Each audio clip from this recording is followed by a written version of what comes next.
The situation between these three women did not explode overnight. It built slowly, piece by piece, moment by moment, until it reached a point where everything had to come out. What we are watching now is not just one argument. It is the result of many small moments that were ignored, brushed aside, or misunderstood. And when those moments finally came together, they created a situation that no one in that room could easily control. At the center of it all is Nell, the one who said she tries to stay neutral. On the surface, that sounds like a good thing. Being neutral often means being fair, being calm, being someone who does not pick sides too quickly. But what this situation is showing very clearly is that neutrality is not always received the way it is intended. Sometimes, what feels like fairness to one person feels like abandonment to another. Nell believed she was doing the right thing. She believed she was being balanced, listening to both sides, and trying to bring people together instead of pushing them further apart. In her mind, she was helping. She was acting as the bridge, the person who could keep things from getting worse. But the problem is, when someone is hurting deeply, they are not looking for balance. They are looking for support. They are looking for someone to stand beside them, not someone standing in the middle. That is where the disconnect begins. The friend who felt hurt did not see Nell as neutral. She saw her as distant. She saw her as someone who did not show up in the way she needed. And that difference in perception is what makes this situation so complicated.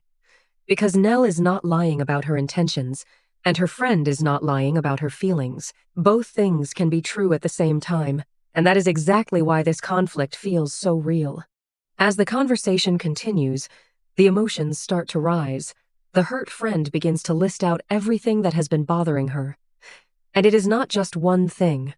It is multiple moments, multiple situations, all tied together. She talks about feeling laughed at, feeling unsupported, feeling like the people she trusted the most were not there when she needed them. Those are not small accusations. Those are deep, personal feelings that do not come out unless they have been building for a long time. Nell listens, but she does not just sit quietly. She responds. She pushes back on what she believes is not accurate. She explains her side, saying that she did speak up, that she did try to help, that she encouraged communication between both sides. She is trying to show that she was not absent, that she was involved, just in a different way. But again, this comes back to perception. Doing something quietly does not always translate into someone feeling supported. One of the most emotional parts of the conversation is when Nell brings up how she has shown love in quieter ways. She talks about being there during happy moments, recording memories, celebrating her friends without needing attention. That is her way of showing care. And it is genuine. You can tell she means it. But the reality is, showing up during good times does not erase the need to show up during hard times. Those are two completely different moments, and they require two completely different types of support. As this realization starts to settle in, the tension in the room becomes heavier.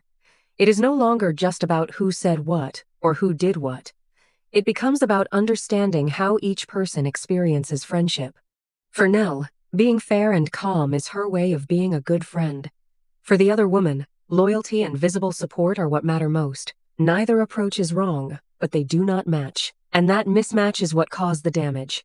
The conversation then takes another turn when past situations are brought up again. Names like Martell and Nell come into the discussion, adding more layers to the conflict. These are not random mentions. They represent specific moments where the hurt friend felt alone. She believed Nell should have spoken up more strongly, should have defended her more clearly, should have made it obvious whose side she was on. Nell explains again that she did try to handle those situations.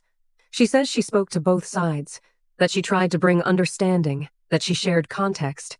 But then she admits something important. She admits that not everything was fully communicated, that some conversations were left unfinished. And that, right there, explains so much.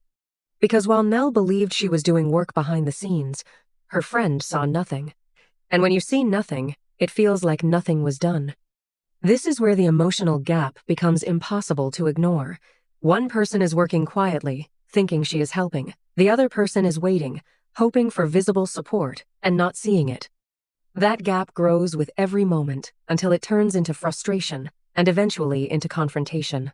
At this point, the woman in the middle, the one trying to keep the peace, starts to show signs of exhaustion. She questions whether she should have gotten involved at all. She wonders if trying to help actually made things worse. And that moment is very real. Because people who try to fix things often end up carrying the weight of both sides. They hear everything, they feel everything, and when things fall apart, they are the ones standing in the middle of the mess. That kind of emotional pressure is not easy to handle. It creates confusion, frustration, and sometimes even regret. You can see it on her face. She did not expect things to go this way. She thought she was helping, but now she is being blamed from multiple directions, and that is a difficult place to be in. As the conversation continues, someone brings up a deeper point. Maybe this is not just about the recent incidents. Maybe this is about something that has been building for a long time. And that idea changes everything, because when conflicts are rooted in older feelings, they are harder to resolve. The current situation becomes just the trigger, not the real cause. This idea resonates strongly because it explains why the emotions are so intense. If this was only about 1 or 2 moments, the reaction might not be this strong. But when it is connected to years of feeling overlooked or misunderstood, it becomes much bigger. It becomes something that cannot be ignored anymore. The hurt friend may not have been fully aware of how long these feelings were building. Sometimes people hold things in without realizing how much it is affecting them. And then one day, something small happens, and everything comes out at once. That is what this feels like. It feels like a release of everything that has been held in for too long. There is also a powerful moment when the idea of going backwards is mentioned. This speaks to a specific kind of disappointment. It is not just about being hurt. It is about feeling like progress was made, like understanding was reached, and then seeing things fall apart again. That kind of experience can be very frustrating because it feels like all the effort was wasted. Nell begins to understand that her intention to stay neutral may not have been what her friend needed. She starts to see that sometimes being neutral can feel like choosing the other side, especially in moments where someone is already feeling vulnerable. That realization does not come easily, but it is there. You can hear it in how she responds, in how she starts to question her own actions. What makes this situation even more impactful is how people watching are reacting to it. Viewers are not just seeing drama. They are seeing pieces of their own lives. Many people have been in similar situations where they tried to stay fair and ended up hurting someone they care about. Others have been on the receiving end, feeling like their friend did not stand up for them when it mattered. This is why the conversation feels so real. It goes beyond the people involved. It touches on something that many people understand. Friendship is not always simple. It requires communication, understanding, and sometimes difficult choices. And when those elements are not aligned, even strong friendships can struggle. As the discussion reaches its final moments, there is a sense of uncertainty. No clear resolution is reached. No one walks away feeling completely right or completely wrong. Instead, there is a shared understanding that something has changed. The friendship is not in the same place it once was. The word limbo is used, and it perfectly describes the situation. They are not fully broken, but they are not fully okay either. They are in between, trying to figure out what comes next. That space is uncomfortable, but it is also honest. It shows that they are not pretending everything is fine. This moment of honesty is important. It creates a chance for real reflection.